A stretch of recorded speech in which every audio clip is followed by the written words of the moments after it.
Salut à tous les amis, c'est Walid Sultani pour une nouvelle vidéo. Toujours moi aux commandes et aujourd'hui, on a un invité spécial. On va tout d'abord parler du Real Madrid, mais j'ai l'honneur de recevoir le très bordelais Adrien, et qui est Scipion sur Twitter. Vous l'avez sûrement déjà vu dans des émissions comme Hors-jeu avec Bruce et Braque ou même dans le quiz foot de Zach Nani.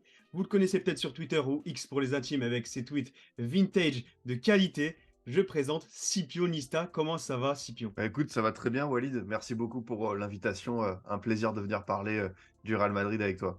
Ah bah, enchanté, moi de même, je suis ravi. Comme tu le sais, je travaille pour le Journal du Real. T'es déjà apparu sur cette chaîne il y a fort longtemps. Et je me suis dit, pourquoi pas t'inviter, vu que tu connais un peu le Real Madrid. On sait que t'es bordelais et il y a un ancien bordelais au Real Madrid.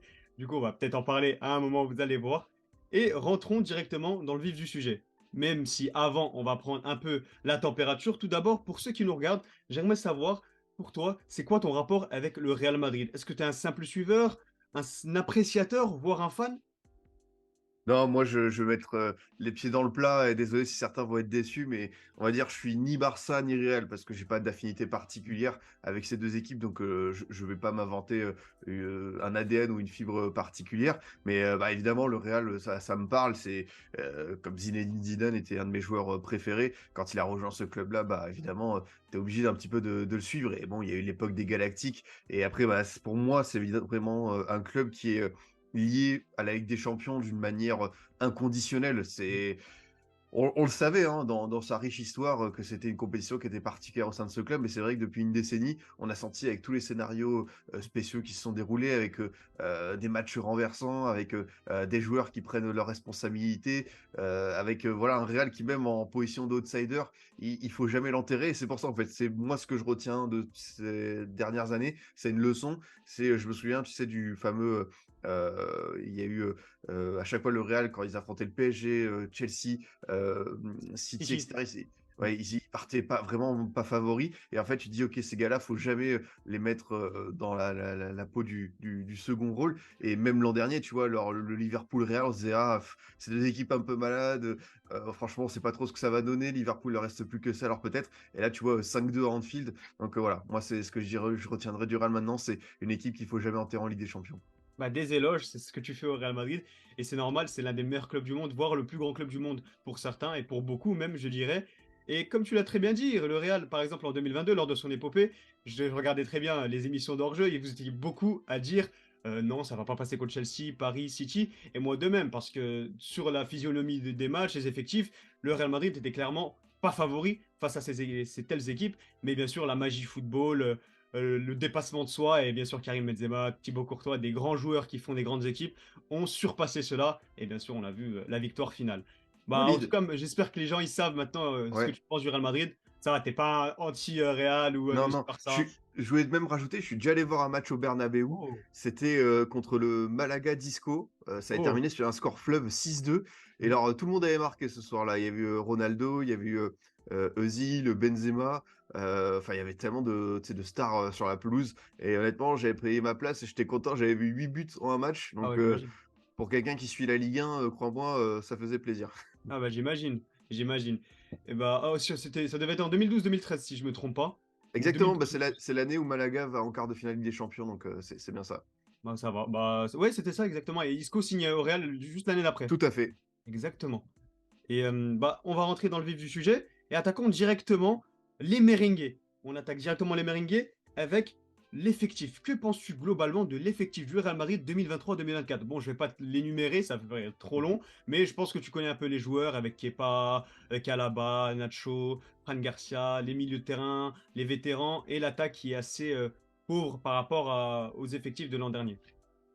Bah écoute, je pense qu'au niveau du milieu de terrain, t'as avec City et on verra un petit peu la progression du Barça qui a pas mal encore travaillé là-dessus, mais c'est l'un des meilleurs milieux au monde, il y a pas trop de doute. Mm. Et quand tu vois l'arrivée de Jude Bellingham, bah, déjà, c'était un joueur qui était très très fort à Dortmund, qui était au-delà des considérations de l'âge qui, a vraiment, pris une dimension, folle, bah, c'est sûr que quand tu rajoutes un Bellingham à cet effectif, tu te dis que tu es vraiment, pas mal du tout. En défense, bah, c'est vrai que la blessure de Militao, elle rabat un petit peu les cartes. C'est difficile de dire que le Real, serait léger en défense parce qu'évidemment, on va parler de l'attaque où là, oui, je trouve qu'il y a un gros vide. Mais tu vois, tu donnes sa chance à Fran Garcia, c'est un début de saison compliqué pour lui, mais on ne sait pas encore. Ça, il reste beaucoup de temps, il faut qu'il s'adapte aussi, il y a beaucoup de clubs pour qui, la dimension, du Real Madrid, c'est un poids et ça peut être étouffant. Donc, il y en a qui s'en sortent par le haut, d'autres pour qui, bah, ça l'a jamais fait, hein, ça a toujours été, compliqué pour eux. On parlait récemment de Martin Odegaard, tu vois? Arsenal, c'est devenu,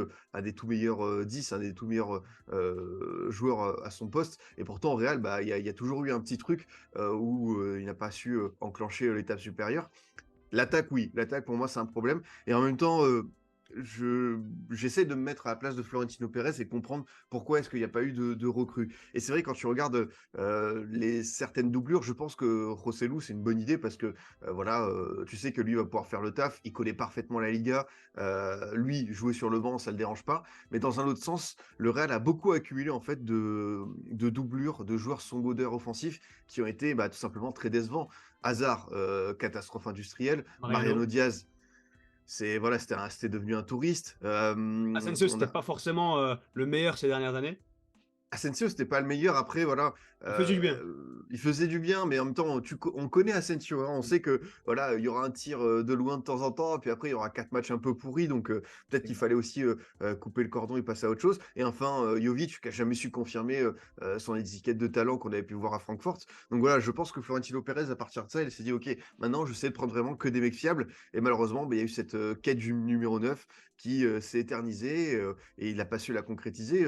Je pense qu'il a attendu pendant un petit temps Mbappé, mais je pense pas qu'il ait attendu, tu vois, jusqu'au 15 août. Enfin, je pense que ce genre de transfert, si ça se fait pas au 1er août, tu sais que ça va pas se faire, quoi. Donc, peut-être qu'il aurait fallu passer à autre chose, mais en même temps, Harry Kane avait déjà rejoint le Bayern. Trouver vraiment un neuf comme ça, en sachant que tu as toujours ce Mbappé qui peut venir à tout instant, bah franchement, c'est des calculs de poéticiens. Mais c'est vrai que tu es le Real Madrid, et en fait, tu peux pas avoir une réflexion non plus en disant tu peux pas avoir d'année de transition au Real. Tu peux pas dire, OK, cette année, si on fait quart demi Ligue des Champions, si on fait deuxième, troisième en Liga, c'est bien. Non, c'est un club qui, à chaque fois qu'il est engagé dans toutes les compétitions, Super il veut aller au exigence. bout. Mm. Ouais, bah t'as le plus gros seuil d'exigence de la planète à ce jour, avec je pense, ouais, City, parce que voilà, le Barça est peut-être encore un peu en reconstruction, et le Bayern de Tourelle est un petit peu balbutiant. On verra pour la suite. Donc le Real ne peut pas se permettre, tu vois, de sauter une saison. Donc c'est pour ça, bah là, voilà, malheureusement, quand les blessures s'enchaînent, tu peux te rendre compte que le secteur offensif, c'est très compliqué. On va voir quand Vinicius se reviendra. Je pense que Arda Güler va aussi faire du bien. Peut-être un peu plus intégrer Brahim Diaz. Tu vois, j'ai parlé de solutions offensives. Brahim Diaz a un temps de jeu qui est assez faible. Donc voilà, il y a un manque, mais il y a aussi des possibilités, des systèmes qu'Ancelotti peut utiliser pour permettre à ce que le Real, tu vois, soit un peu moins dans ce rôle d'équipe qui m'a marqué tout le temps à la 85e, Ouais. 90e minute. Ça devient un peu irrespirable pour tout le monde. C'est vrai, je suis d'accord avec toi sur le fait que c'est assez surprenant que le Real n'ait pas recruté de remplaçant à Karim Benzema. Voilà, c'est quand même le ballon d'or en titre, une légende du Real Madrid qui a assumé le fardeau du Real Madrid pendant beaucoup d'années depuis le départ de Cristiano Ronaldo. Et le Real Madrid n'a pas su remplacer Karim Benzema. Ils ont remplacé Joselu. Enfin, ils ont pris Joselu comme remplaçant, mais de base, Joselu, Benzema devait rester. Joselu devait être la doublure de Karim Mmh, Benzema, faut le rappeler. c'est ça. Mais ce Benzema n'a pas été remplacé. On parlait beaucoup de Mbappé avec toutes les rumeurs lors de ce mercato, la lettre, tout ça.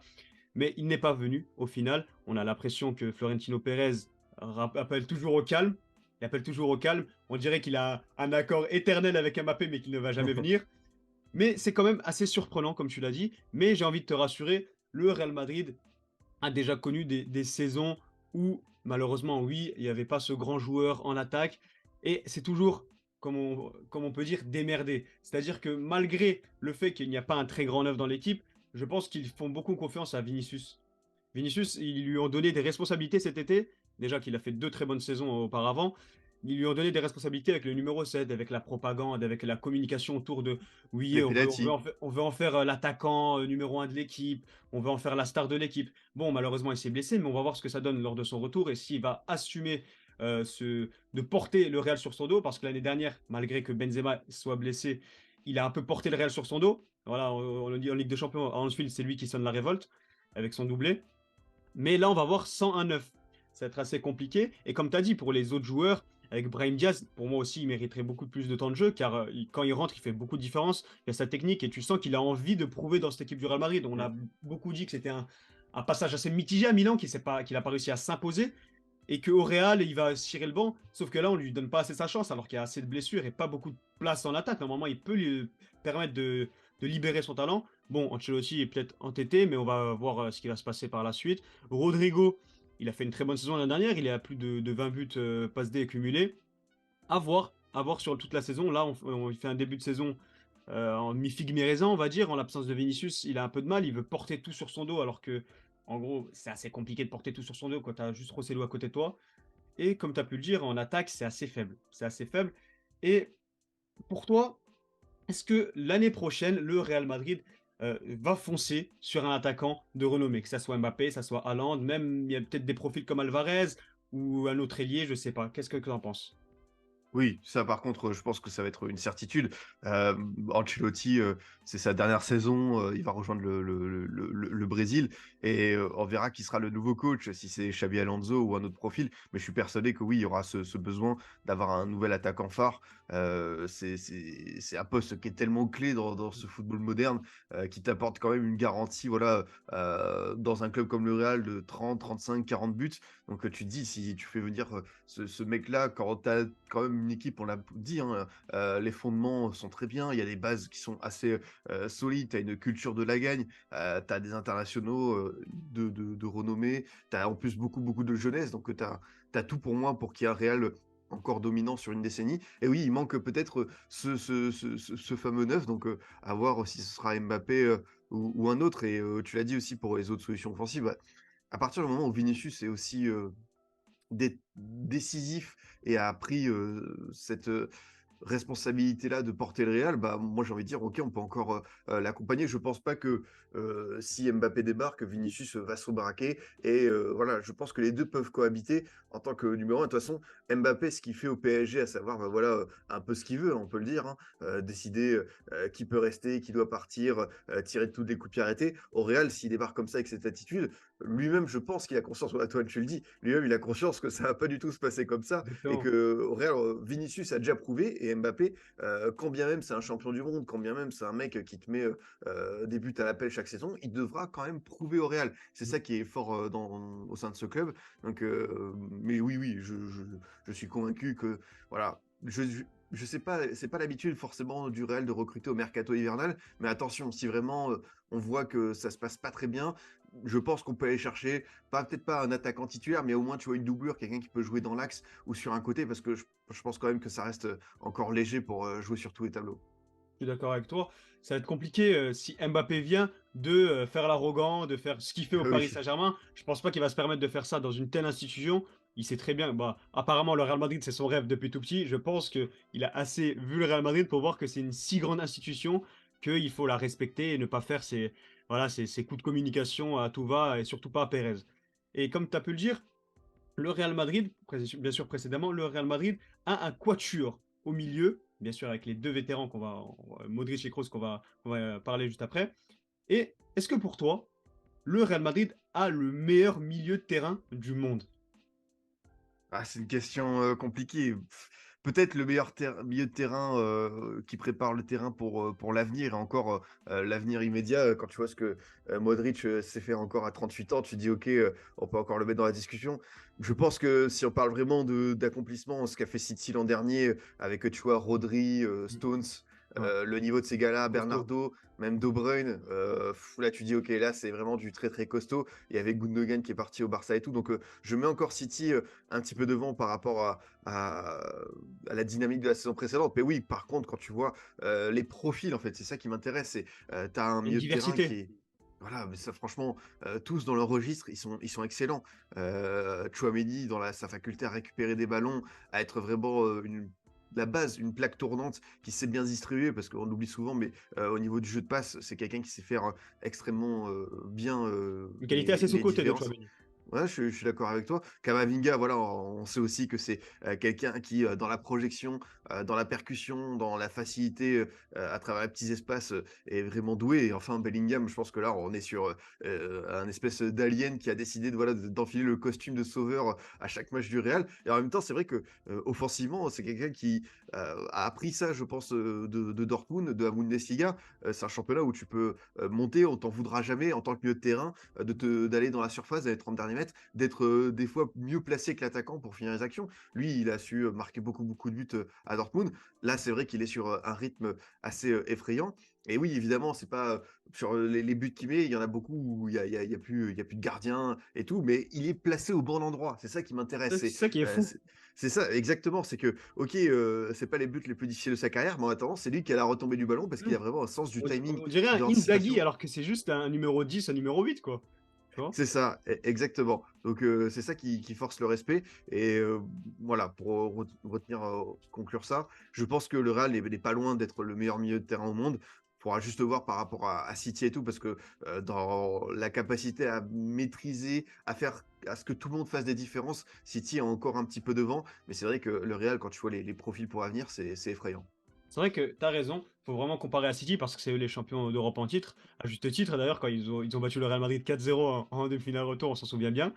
Mais comme tu as pu le dire, le Real Madrid, c'est top 2, top 3 meilleurs milieux, Oui, du monde, ça c'est indéniable, avec des joueurs comme Federico Valverde, que tu n'as pas cité, mais je pense que tu as dû t'échapper vu qu'il y a tellement de milieux au Real Madrid aujourd'hui. Federico Valverde qui a fait une très bonne première partie de saison l'année dernière, qui est bon dans la percussion, dans la rapidité, dans sa polyvalence, tout comme Camavinga dans la polyvalence, une polyvalence qu'on a découverte l'année dernière avec le poste de latéral gauche, auquel il dépannait sous Deschamps et même sous Ancelotti. Il y a même des doublures. Bon, Ceballos, il joue un peu moins, il est blessé surtout, mais il joue un peu moins. Il y a Ceballos qui peut dépanner. Et tu as bien sûr toujours Modric et Kroos qui, cette année, ont un peu un rôle d'accompagnement. Tu vois, ils oui. accompagnent la nouvelle génération et quand ils rentrent, ils font vraiment du bien. Je sais pas si tu as vu le début de saison. Kroos Mmh. quand il rentre et Modric quand il rentre, c'est vraiment intéressant. Ça apporte un peu de calme et de rythme. C'est eux qui maîtrisent le tempo. Ils sont là depuis 10 ans. C'est des papas. Du coup, c'est un peu eux qui dictent voilà, le rythme sur les terrains. Mais pour revenir, sur le milieu de terrain globalement, oui, c'est clair que le Real Madrid, il prépare l'avenir. Ils ont un quatuor qui va sûrement s'imposer comme l'un des meilleurs quatuors de la décennie et c'est surtout la jeunesse. C'est la jeunesse, c'est que le Real a bien préparé cette transition. Il y avait les 3 vétérans là, les 3 dinosaures, Casemiro, Kroos, Modric. On se disait: «Qui va les remplacer? C'est Comment tu peux irremplaçable, ouais. remplacer ça?» C'est comme, Xavi, Iniesta, Busquets, comment on peut remplacer ça? Et bah, le Real a réussi à faire une transition de douce, mais patiente. Patiente avec Casemiro, que je pensais pas qu'il allait partir en premier du trio. Il est parti, il a remplacé directement par Tchouaméni, Camavinga a été recruté, Valverde s'impose et monte depuis quelques années. Et là maintenant, il y a Bellingham. Et d'ailleurs, on va venir à parler de Bellingham. Voilà, le fameux joueur anglais, le 2003. Franchement, quel joueur. Franchement, quel début de saison. Est-ce que, bah, je vais te poser la question déjà, est-ce que c'est la recrue de l'été pour toi globalement sur ce mercato estival? Et surtout, est-ce que tu t'attendais à de tels débuts? Je pense que personne ne s'attendait à de tels débuts, mais les 6 matchs, 6 buts, et je crois 4 fois homme du match, et aussi 2 fois ou 3 fois homme de, genre, but de la victoire. Il sauve le Real Madrid à chaque fois dans le Money Time, et l'incorporation dans l'effectif est express. On n'a jamais vu ça. Voilà, que j'ai vu des comparaisons. La dernière fois qu'un joueur a marqué lors de ses 3 premiers matchs au Real Madrid, c'était Cristiano Ronaldo. Et Bellingham est venu casser tous les codes. Qu'est-ce que tu en penses de cette recrue? Est-ce que c'est la recrue estivale, la meilleure recrue du mercato pour toi? Bellingham. Ah, c'est une bonne question sur, le dernier mercato. Pour moi, c'est la recrue la plus importante du dernier mercato avec Harry Kane au Bayern. Il y a des raisons différentes et tout, Exactement. mais le Bayern avait besoin d'un neuf et quand tu prends quelqu'un comme Harry Kane, quand bien même il a rien gagné avec Tottenham, je pense qu'on connaît tous sa qualité de buteur et même, il aurait pu aller au Real et même s'il a 30 ans, on le voit à quel point c'est un joueur, déterminant. Dans ce sens, pour moi, quand je dis que Bellingham est très important, c'est justement tu as parlé de son âge, 2003. On a tendance à banaliser ça, mais même si on le connaît depuis un petit moment, c'est quelqu'un qui n'a que 20 ans et c'est assez effrayant, vertigineux. Je sais pas quel qualificatif employer. Et c'est vrai qu'à l'époque, quand il est parti de Birmingham, son club avait retiré son numéro de maillot et tout le monde s'était un petit peu moqué d'eux. Mais avec du recul, on se dit en fait, ils avaient compris le sens peut-être de l'histoire et à quel point Bellingham était un joueur tellement au-dessus du lot qu'il méritait déjà cette honneur quand même c'était un adolescent. Et oui, sur ce qu'on voit sur ce début de saison, Même moi-même, ça m'épate parce que Bellingham, comme, je suis pas mal le football de jeunes, c'est quelqu'un qui a toujours été considéré comme, un talent, supérieur, quelqu'un qui à Dortmund a su, s'imposer, assez vite, qui a été considéré même comme un leader, un des vice-capitaines d'effectifs, un joueur avec un immense caractère, quelqu'un qui n'hésitait pas, voilà, à pousser un coup de gueule, par exemple. C'est tout bête, hein, mais, la prestation de Dortmund au Parc, je pense que si Bellingham avait été là, déjà il aurait pas dit, voilà: «On pose pas le bus, on arrête de Il aurait jouer du comme ça». caractère. Ouais, voilà, je pense que Bellingham, il aurait détesté ça et là, sur ce qu'on voit, bah, ouais, c'est quelqu'un qui a très, très bien saisi, en fait, l'ADN du Real, ce qu'on attend de lui. Il en est qu'au début de son chemin avec ce club, mais on sait qu'on attend, de lui, bah, qu'il soit décisif. Je pense que même s'il est dans un rôle de milieu de terrain, cela l'empêche pas d'être dans une dimension supérieure. C'est vrai qu'aujourd'hui, tout le mérite, offensif, souvent, revient aux ailiers, aux attaquants parce que c'est sur eux, qu'on compte dans les 30 derniers mètres pour faire la différence. Mais on a oublié que, voilà, dans les années 2000, bah, il y avait énormément de milieux type, tu vois, Gerrard, Lampard, Yaya Touré même, Il plus marquait récemment, beaucoup. qui marquaient énormément et qui étaient parfois même les meilleurs buteurs de leur équipe et pourtant, bah, Lampard, il y avait un Drogba qui était devant lui, donc c'est dire à quel point, on peut aussi, en tant que milieu de terrain, avoir ce dépassement de fonction et aller chercher, la zone de vérité et faire trembler les filets et je pense que le Bellingham est totalement dans cet héritage-là. C'est quelqu'un qui a, compris qu'il était, tellement bon au milieu de terrain, tellement doué dans ce qu'il sait faire que ça ne l'empêche pas, voilà, d'aller taper à la porte, de la surface, de réparation et d'aller marquer ses petits buts. En plus, voilà, il a une belle frappe, il s'est tiré de loin, il est en plus, comme je te dis, agile de la tête, il sait bien se placer. Donc, ouais, c'est vrai que même moi, je pensais pas que ça démarrait aussi bien. J'étais convaincu à 100 parce que, comme je te dis, Bellingham, c'est un joueur, incroyable, que ça allait matcher avec le Real Madrid sans trop de soucis. Par contre, qu'il fasse un début canon comme ça, bah, respect parce que encore une fois, on répète, hein, mais 20 ans, même si c'est un joueur, qui est, dans la lumière depuis un petit moment, qui est déjà international anglais confirmé et cetera, bah, le Real, c'est, une étape, qui est totalement différente. C'est, quelque chose qui est extrêmement difficile, au niveau de la pression et lui, en fait, il s'en accommode, c'est, comme s'il était là depuis toujours. Ouais, bah, tu as exactement tout dit, parce que comme tu as dit, le Real Madrid, aujourd'hui, avec Bellingham, c'est comme l'arbre qui cache la forêt. On a l'impression que Bellingham sauve toujours les pots Oui, cassés du Real Madrid et comme tu le louais auparavant, Bellingham, moi aussi ça m'a surpris, il s'est vite, accaparé l'ADN du Real Madrid. Il le dit d'ailleurs très bien en interview, il fait des éloges sur le club madrilène. À chaque interview, on sent qu'il s'est vraiment intégré et même quand tu vois ses célébrations, tu vois l'alchimie avec les supporters alors que ça fait quoi 2-3 matchs au Bernabéu, c'est fou.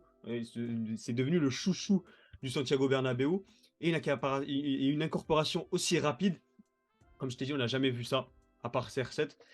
Et pour reparler de ses talents, offensifs, de ses qualités offensives, comme tu disais, on a ça fait c'est très rare de voir un milieu qui est aussi présent dans la surface. On a l'impression que quand Ancelotti dit: «On a un peu remplacé Benzema numériquement par Bellingham», c'est pas trop des pipeaux. C'est pas trop des pipeaux parce que le mec, il a un apport non de par les stats, mais aussi de par la présence dans la surface. Je sais qu'à Dortmund, il était un peu plus reculé, il maîtrisait un peu plus le jeu, mais là, il a un tout autre rôle, avec un rôle de 10, 9,5, on a l'impression.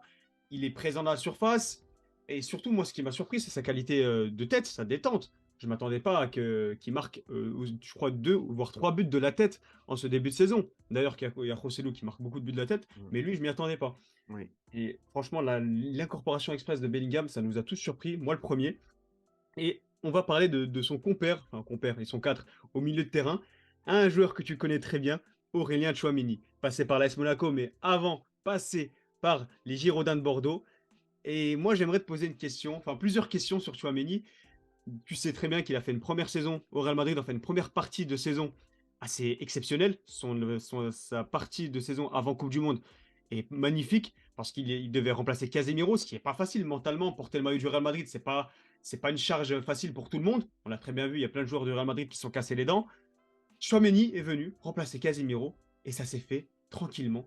Il a fait ses matchs et c'était l'un des meilleurs madrilènes avec Valverde et Vinicius lors de cette première partie de saison 2022-2023. Après, la période post-Coupe du Monde, c'était un peu plus compliqué pour certains joueurs, notamment Valverde et Tchouaméni. Ils ont un peu perdu du galon, ils ont perdu un peu de confiance. Mais là, Tchouaméni est de retour, pré-saison nickel, et première partie de saison, pour l'instant les 6 premiers matchs, nickel, il est installé au milieu de terrain, il est indéboulonnable, Et moi, j'aimerais savoir ce que tu penses pour l'instant du passage de Tchouaméni au Real Madrid, en prenant en compte sa première saison et là, sa première partie de deuxième saison, et de voir un peu ce qui a évolué par rapport aux joueurs que tu avais vus au Girondins de Bordeaux. Je sais qu'il y a au moins 2-3 ans qui se sont écoulés depuis. Il a bien sûr évolué, ça c'est indéniable. Mais de ton point de vue, on aimerait savoir ce qu'un Bordelais pense et voit avec des beaux yeux peut-être l'évolution des siens. Ah, évidemment, extrêmement ravi de le voir atterrir au Real Madrid et dans un autre sens, c'est vrai que quand je vois aussi Koundé qui a atterri au Barça, Mm. ces 2 là dans les 2 géants d'Espagne, quand ils sont arrivés en équipe première à Bordeaux, c'était en plus dans une période, compliquée pour le club, hein, c'était pas évident. Koundé a beaucoup plus crevé l'écran que Tchouaméni. Tchouaméni, c'était un peu plus délicat dans le sens, le temps de jeu et peut-être aussi les performances, mais quand il arrive en équipe première, il a 17-18 ans, hein, c'est vraiment, tout jeune et malheureusement à Bordeaux, on a l'exigence, de Manchester City alors qu'on a des résultats un peu pourris depuis pas mal de temps. Donc c'était le souci, c'est qu'on a pas mal ciblé ce jeune joueur alors que je pense que si on lui donnait encore plus de temps et surtout ce que je répète souvent, Tchouaméni sur ses débuts à Bordeaux, en l'espace d'un an et demi, il a connu 3 entraîneurs différents et 3 entraîneurs qui n'ont rien à voir au niveau de la philosophie, que ce soit notamment Gustavo Poyet ou Paulo Sousa. Du coup, moi j'aurais aimé évidemment que ça s'installe un peu plus dans la durée. Mais voilà, c'est vrai que quand je l'ai vu partir à Monaco, faire sa saison sous Kovac, la 2020-2021, bah, j'étais ravi pour lui. Alors là, quand il arrivera au Real Madrid, c'est vrai, dans ce rôle-là, il avait tellement été dominant en Ligue 1 dans son secteur que je me disais pourquoi pas. Mais je sais que le Real, c'est quand même une étape assez lourde pour lui, hein. Peut-être que s'il avait pu faire une saison de plus à Monaco, ça aurait été pas mal du tout. Mais en même temps, c'est une année où tout allait très vite pour lui, hein. Titulaire indiscutable en équipe de France, Mm. il va jusqu'à la finale de la Coupe du Monde. Il y a ce Real où voilà, pareil, ça démarre bien, tu l'as dit. Moi, ce que j'ai aimé chez lui, c'est une interview qu'il a donnée en disant voilà, je sais que sur cette seconde partie de saison, c'est la première fois où j'ai pas été au top, c'est la première fois où j'ai eu des doutes et je me suis direct remis en question. Je pense qu'il a très vite compris que voilà, ce qu'il pouvait faire. Au Real, tu peux pas être à 100%, c'est 300-400%. Sinon, bah, comme tu le sais, hein, il y a de la concurrence et la concurrence, elle peut aussi venir par le mercato. Et si Chouamini ne donne pas satisfaction, quand bien même il a coûté cher, quand bien même c'est un joueur qui a montré des belles choses, le Real n'hésitera pas à aller chercher un joueur pour lui mettre dans les pattes. Mais voilà, moi je suis content de voir qu'il est bien reparti de l'avant sur ce début de saison. Je pense que c'est quelqu'un aussi qui a eu besoin voilà, de digérer tout ce statut, hein. Justement, l'équipe de France, la finale perdue, tout s'est enchaîné très très vite pour lui, peut-être trop vite. Mais là j'ai l'impression qu'il est bien installé. On lui a donné les clés du camion. Et même tu le vois à ses performances en équipe de France, hein, que ce soit contre l'Irlande et l'Allemagne, il est bien de nouveau dans ses baskets. Et lui le Donc meilleur bleu, je voilà. trouve, sur le rassemblement. Ouais, non, non, bah, je suis d'accord avec toi, hein. Ça se tient tout à fait. Donc voilà, c'est là où on se dit que, ok, Tchouaméni est de nouveau à 100% et il est prêt à faire des différences. En plus, voilà, dans ce milieu de terrain jeune, cette émulation, tout ça, je pense que c'est quelqu'un qui apprécie à la fois cette concurrence, mais aussi cette dynamique positive. C'est vrai que, comme tu l'as très bien dit, l'ascension de Tchouaméni est assez folle. Passer de Bordeaux à Monaco, être titulaire indiscutable en équipe de France et remplacer Pogba, voilà, un monument du milieu de terrain de l'équipe de France, puis être transféré au Real Madrid pour un transfert record, jouer une Coupe du Monde, remplacer Casemiro, c'est assez lourd pour Tchouaméni qui a réussi quand même à encaisser tout ça, malgré les échecs, malgré les contre-performances. Par exemple, malheureusement, lors de la deuxième partie de saison, il n'a pas été titulaire sur les matchs de Ligue des Champions. À la Coupe du Monde, il a raté son penalty à la fin, ce qui a dû le mettre très très mal, j'imagine. Mais Chouameni est plus fort que ça. Il a un mental d'acier, il l'a prouvé lors de ce début de saison. Beaucoup pensaient qu'il allait peut-être partir à ce mercato ou peut-être être sur le banc. Ça aurait Voilà, été trop tôt. au détriment d'Akamavinga, qui n'est même pas un numéro 6. Mais Chouameni a montré qu'il était plus fort que ça. Et d'ailleurs, tu parlais d'incorporation au Real Madrid quand tu dois être à 300-400%. Je me rappelle de son premier match au Real Madrid, titulaire, quand Casemiro part. Il fait un bon match, mais correct dans la norme. Et la presse l'a littéralement dégommé. Ils lui ont dit ouais, c'est pas assez. Et là, il a compris l'exigence Real Madrid. On n'est pas à Monaco, on n'est pas à Bordeaux, sans manquer de respect à ces grands Non, clubs. t'inquiète. Mais c'est beau de voir un avis d'un mec qui l'a vu depuis ses débuts. Voilà, toi, t'es bordelais, et franchement, j'imagine que voir un joueur évoluer comme ça et aller dans l'un des meilleurs clubs du monde, et bientôt, j'espère, remporter des grands titres avec le Real Madrid, ça doit être beau. Ça doit être comme les Lyonnais quand ils voient Karim Benzema. Bon, là, t'es qu'au début de sa carrière à Tchouaméni, mais avoir ces petits feelings d'accompagnateur, de voir comment un joueur va évoluer, ça doit être vraiment beau à suivre, au détriment de bien sûr, le downfall, enfin le downfall tranquille, mais l'état de Bordeaux, c'est Non, peut-être mais une petite t'inquiète, je peux le fierté. dire. C'est peut-être une petite fierté. Et maintenant, on va passer on va rapidement finir avec, en premier les blessures. C'est assez compliqué pour le Real Madrid là en ce moment au début de saison avec les blessures consécutives de Militao, Vini et Courtois. Enfin, Militao et Courtois, c'est vraiment pour de longues durées. Et Vini, il va sûrement revenir la semaine prochaine. Un Dagouleur, j'aurais pu citer Mendy, Ceballos. Est-ce que tu penses que le Real Madrid va quand même réussir à être compétitif cette saison, malgré la blessure de son élément favori, son élément important, Thibaut Courtois? Voilà, ils ont perdu numériquement leur meilleur attaquant et leur meilleur défenseur, enfin, gardien, tu m'as compris. C'est-à-dire ils ont perdu leur meilleur élément dans les deux surfaces, avec Courtois et Benzema. Et là, sans Courtois, ça va être compliqué. Et Militao aussi. Militao qui s'avère un peu comme l'un des meilleurs défenseurs du monde. Est-ce que tu penses que le Real Madrid peut être compétitif sans ces deux-là? C'est compliqué. Militao, il y a une perte qui est importante. Je sais pas si tu peux le compenser. Pour moi, le plus gros souci, c'est Courtois. Parce que le Real Madrid a su faire des matchs où il n'était pas toujours bien dans son assiette, où il pouvait faire ce petit but de différence. Et tu as quelqu'un, tu sais, sur qui tu pouvais compter à 100%, qui est extrêmement fiable, qui est tout simplement le meilleur gardien au monde, hein. N'ayons pas peur des mots, hein, depuis pas mal de temps. Rien quand je pense à sa finale face à Liverpool, C'est folle. c'est stratosphérique, hein, je vais pas te l'apprendre, Walid, mais ouais, je pense que ça peut faire beaucoup de mal. Kepa, pour l'instant, je trouve que ça va. C'est un gardien qui a une étiquette un peu spéciale parce que son passage à Chelsea est globalement raté, mais j'oublie pas le gardien qu'il était à Bilbao et dans un environnement où il peut être un peu plus peut-être protégé. Et pourtant, je te dis ça, il arrive au Real où voilà, à la moindre boulette, il va se faire fracasser. Mais Exactement. peut-être que, tu sais, il y a des joueurs, des fois, même en quittant un club et en allant dans un autre, et peut-être que l'adaptation, le vestiaire, le fait de rentrer chez lui en Espagne, peut-être que simplement ça peut être le déclic. Donc, à voir pour Kepa. Mais évidemment, je pense que remplacer Courtois, c'est impossible aujourd'hui. C'est comme Maignan pour l'AC Milan.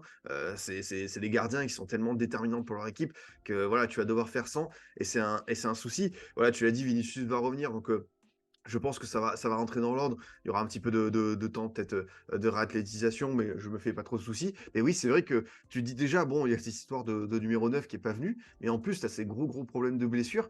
Tu as l'impression, ouais, t'es body quelque part. Et ça fait beaucoup, surtout que c'est dans une période assez courte où tout ça s'est enchaîné. Mais voilà, moi, ce que j'apprécie, c'est que le Real ne s'est pas, entre guillemets, effondré, ne s'est pas apitoyé sur son sort, c'est pas dit, oh là là, bah, on va rien faire. Non, tu sens quand même que il y a encore de la La fierté, de maîtrise. l'orgueil. Ouais. Voilà, ouais, c'est ça. C'est comme tu l'as dit, en plus, c'est un club qui a connu, voilà, au tournant des années 2010, une certaine crise, hein, avant que Mourinho arrive, qu'il y ait le mercato XXL. C'était des fois compliqué, hein, le Real. Donc voilà, là, que tu vois la différence entre ça et l'équipe actuelle, tu sais que voilà, tu es déjà passé par beaucoup plus, bien pire. Donc il n'y a pas, y a pas à paniquer. Exactement. Bah, pour Militao et Courtois, ça va être très compliqué, étant donné qu'ils se sont fait les ligaments croisés. Comme tu as pu le dire, la plus grosse perte, c'est vraiment Courtois, parce que c'est littéralement le meilleur gardien du monde. Il a prouvé lors de ses dernières saisons, surtout lors de ces deux dernières saisons où il s'est avéré comme comme l'élément le plus important du Real Madrid, avec la blessure de Benzema l'an dernier. Sans lui, le Real encaisse minimum 2 3 buts par match. Voilà, c'est lui qui te sauve littéralement la peau des fesses.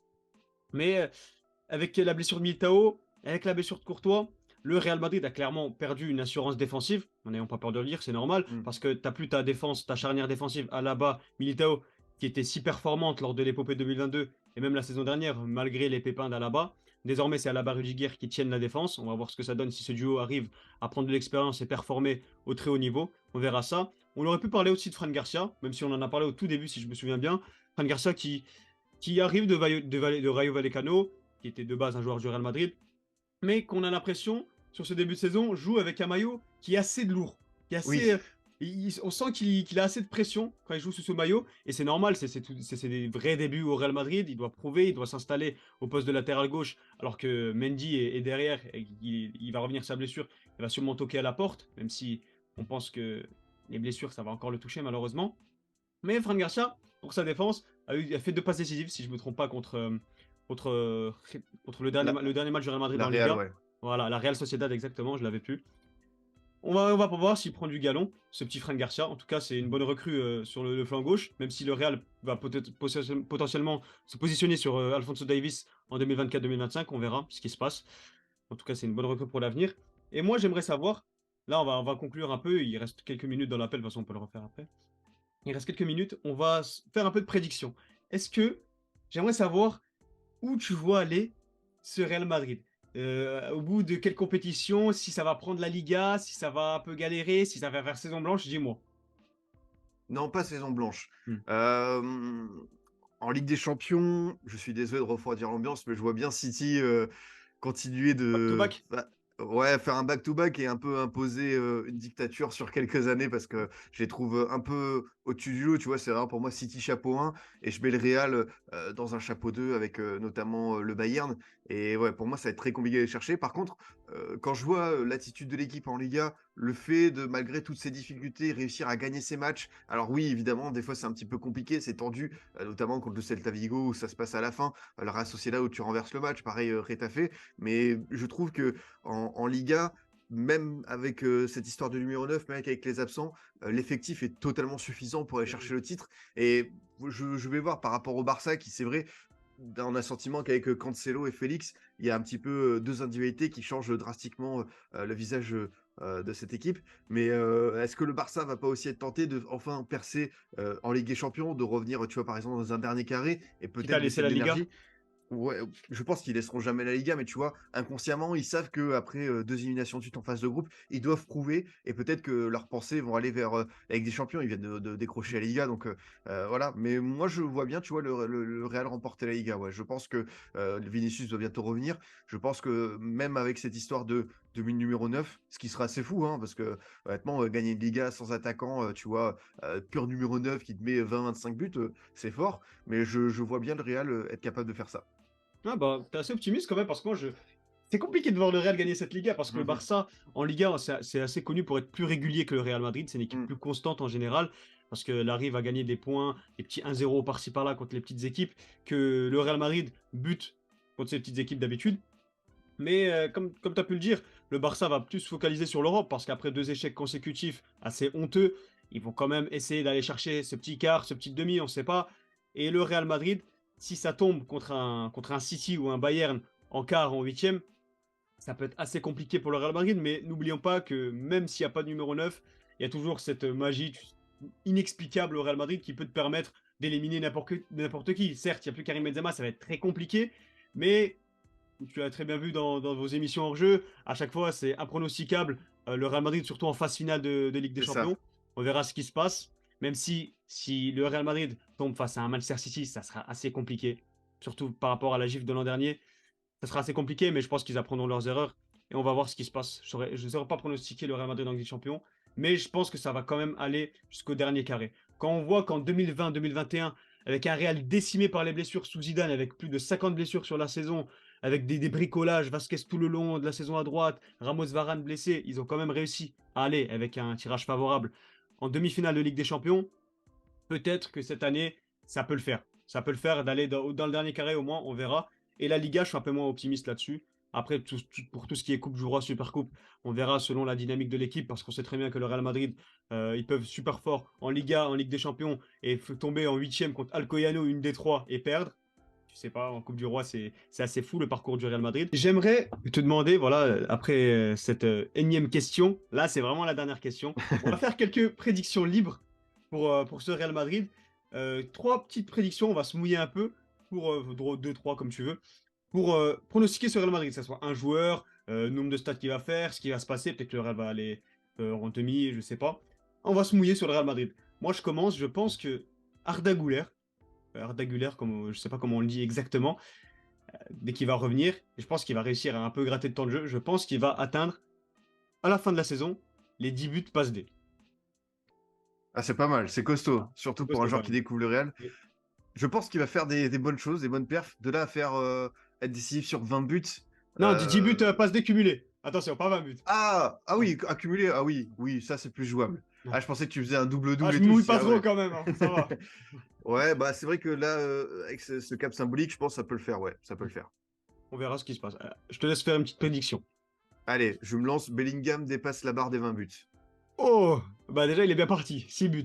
Toutes Voilà. compétitions confondues, hein. Je sais pas si je me mouillais tôt par rapport à sa dynamique, mais on rappelle, c'est un milieu de terrain. Mm. Mais comme je t'ai dit, je pense qu'il est vraiment dans cette veine des Lampard, de Gerrard, Yaya Touré, etc. Ces milieux qui marquent beaucoup, donc je le vois bien aller sur ce terrain-là. Franchement, ça, c'est une très belle prédiction parce que 20 buts, même s'il est très bien parti, on sait pas, il peut se blesser, il peut avoir un coup de mou, on sait pas. Moi, là, c'est un peu plus risqué parce que mes amis, je les critique beaucoup là-dessus, mais Rossellou va dépasser la barre des 15 buts en Liga. Après, on peut dire que je me mouille pas parce qu'il a déjà fait avec l'Espagnol Barcelone, certes, mais avec le Real Madrid, c'est notre histoire. Plus de 15 buts, il l'a fait qu'une fois, c'est avec l'Espagnol Barcelone. Après, moi, j'ai mis un peu de réserve sur ce joueur au niveau de la Ligue des Champions, des Oui. compétitions, parce que je sais pas si c'est assez calibre Real Madrid pour, par exemple, Joselu contre un City ou un Bayern, je sais pas ce qu'il va faire. Par contre, en Liga, il connaît le championnat, il a déjà marqué avec des plus petites équipes, donc j'imagine qu'en Liga, il peut dépasser cette barre des 15 buts. Non, non, mais franchement, ça peut se tenir. Moi, pour moi, ça part sur une saison à 10-15 buts. Mais voilà, quand tu es le numéro 9 du Real, c'est-à-dire que tu auras quand même beaucoup, beaucoup de ballons dans la surface, normalement, que tu vas pouvoir être trouvé, que tu auras des situations.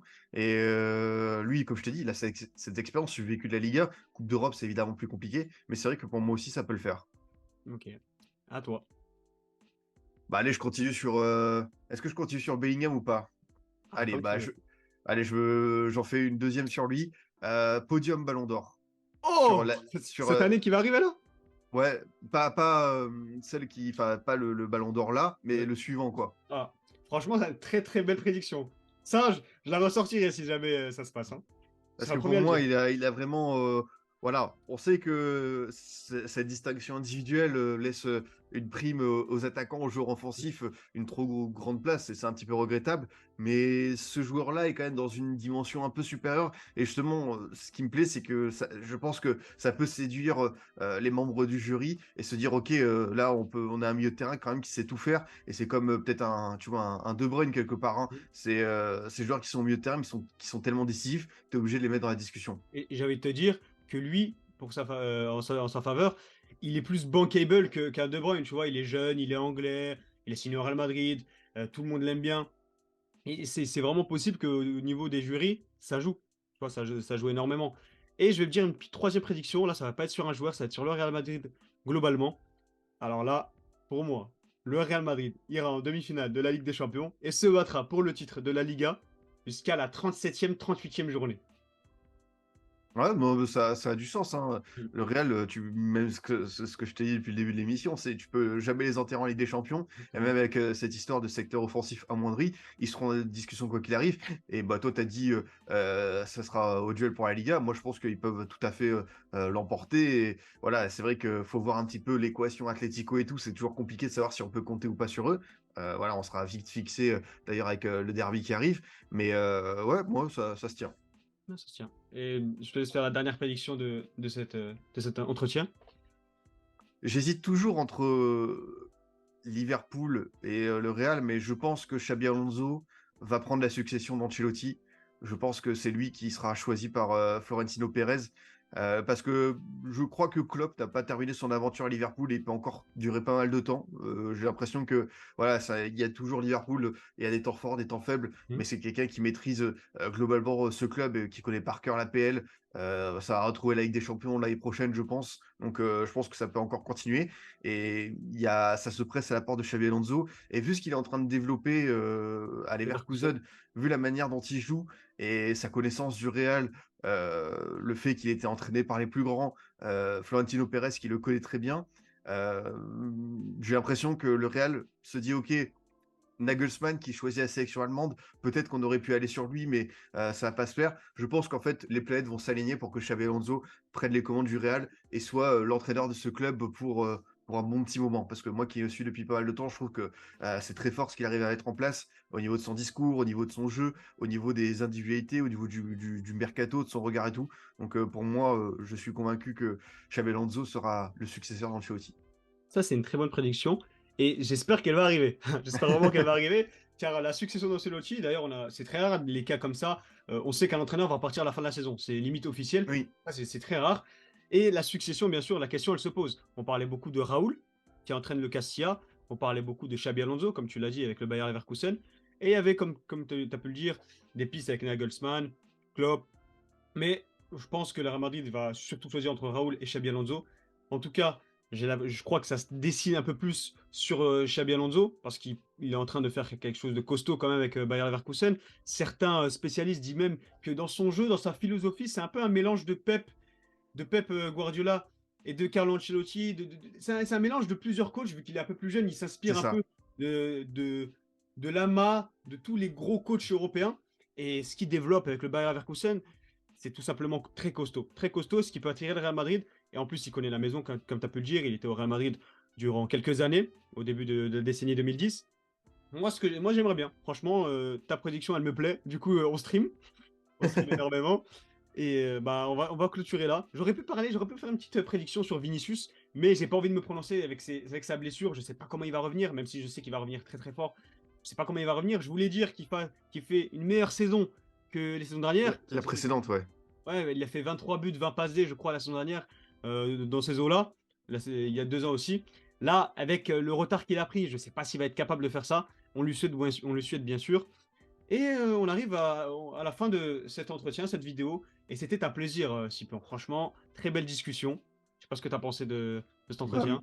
merci à toi pour l'invitation. C'était un plaisir d'échanger sur Real. Tu vois, on parle que d'un seul club pendant plus de 45 minutes, mais c'était assez dense et tout. Et merci pour tes questions. J'étais ravi d'être là. Ah, je t'en prie, merci à toi surtout. Et bah, bien sûr, je vais mettre tes réseaux, voilà, ton Twitter, tout ce qui se passe, même les hors-jeu, l'émission dans laquelle il participe.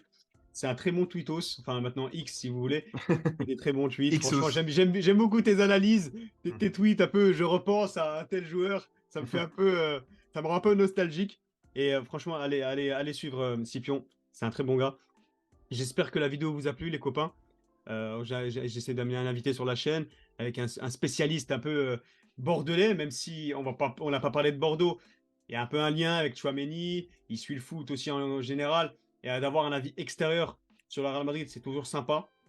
En espérant que ça vous a plu, abonnez-vous à la chaîne YouTube, activez les notifications. N'oubliez pas de commenter, dites ce que vous pensez du Real Madrid version 2023-2024. Est-ce que ça va aller loin dans les compétitions comme la Liga ou la Ligue des Champions? Partagez à vos potes et on se dit à la prochaine pour de nouvelles vidéos. Ciao! Salut.